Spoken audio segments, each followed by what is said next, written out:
الحمدللہ والصلاة والسلام علی رسول اللہ۔ قربانی کرنے والے کے اہل و عیال عشرہ ذی الحجہ میں اپنے بال اور ناخن وغیرہ کاٹ سکتے ہیں؟ سوال کیا گیا ہے، جب مرد نے قربانی کرنی ہو تو کیا اس کی بیوی اور بچوں کے لیے ذی الحجہ کا چاند نظر آنے کے بعد اپنے بال اور ناخن وغیرہ کاٹنے جائز ہیں؟ رہنمائی فرما دیں۔ الجواب بعون الوہاب، جی ہاں، ایسا کرنا جائز ہے۔ اور اس سے قبل سوال نمبر 36567 کے جواب میں بھی یہ بات گزر چکی ہے کہ قربانی کرنے والے شخص کے لیے اپنے بال اور ناخن یا جسم کے کسی بھی حصے سے کچھ کاٹنا حرام ہے، اور یہ حکم صرف قربانی کرنے والے کے ساتھ خاص ہے جس نے قربانی کرنی ہے۔ شیخ ابن باز رحمہ اللہ کا کہنا ہے، قربانی کرنے والے کے اہل و عیال پر کچھ نہیں۔ علماء کرام کے صحیح قول کے مطابق انہیں بال اور ناخن کاٹنے سے منع نہیں کیا جائے گا، بلکہ یہ حکم تو صرف قربانی کرنے والے کے ساتھ خاص ہے جس نے اپنے مال میں سے قربانی خریدی ہے۔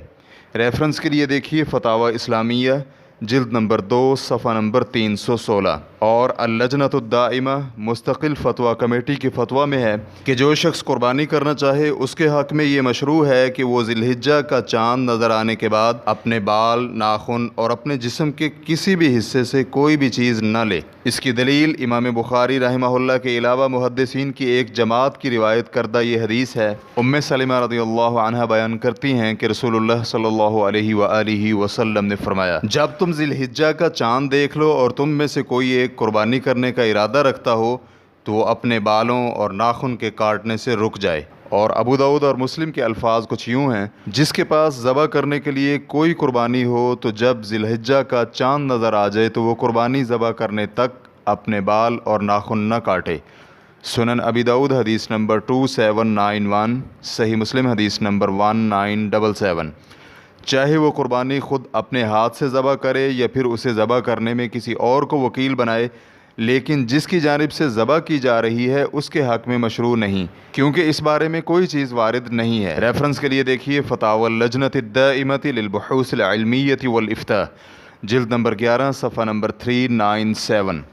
اور شیخ ابن عثیمین رحمہ اللہ اپنی کتاب الشرح الممتع میں کہتے ہیں، جس کی جانب سے قربانی کی جا رہی ہے اس کے لیے بال وغیرہ کاٹنے میں کوئی حرج نہیں ہے۔ اس کے دلائل سماعت کیجیے۔ نمبر 1، حدیث کا ظاہر یہی ہے کہ یہ حرمت صرف قربانی کرنے والے کے ساتھ خاص ہے، تو اس بنا پر تحریم گھر کے سربراہ کے ساتھ مختص ہوگی، لیکن اہل و عیال پر یہ حرام نہیں ہوگا، کیونکہ نبی علیہ الصلاۃ والسلام نے حکم قربانی کرنے والے کے ساتھ معلق کیا ہے، لہٰذا اس کا مفہوم یہ ہوا کہ جس کی جانب سے قربانی کی جا رہی ہے اس کے لیے یہ حکم ثابت نہیں ہوتا۔ نمبر 2، نبی علیہ الصلاۃ والسلام بھی اپنے اہل و عیال کی جانب سے قربانی کیا کرتے تھے، لیکن ان سے یہ منقول نہیں کہ نبی علیہ الصلاۃ والسلام نے گھر والوں کو بھی یہ فرمایا ہو کہ تم اپنے بال اور ناخن اور جسم کے کسی بھی حصے سے کچھ بھی نہ کاٹو۔ اگر ان پر یہ کام حرام ہوتا تو نبی علیہ الصلاۃ والسلام انہیں اس سے منع کرتے، اور راجح قول بھی یہی ہے۔ ریفرنس کے لیے دیکھیے الشرح الممتع لابن عثیمین رحمہ اللہ جلد نمبر 7 صفحہ نمبر 530۔ واللہ تعالی اعلم۔ اسلام QA ریکارڈنگز مؤسسۃ الشیخ محمد صالح المنجد، المملکۃ العربیۃ السعودیہ، فتویٰ نمبر 33743۔ والسلام علیکم ورحمۃ اللہ وبرکاتہ۔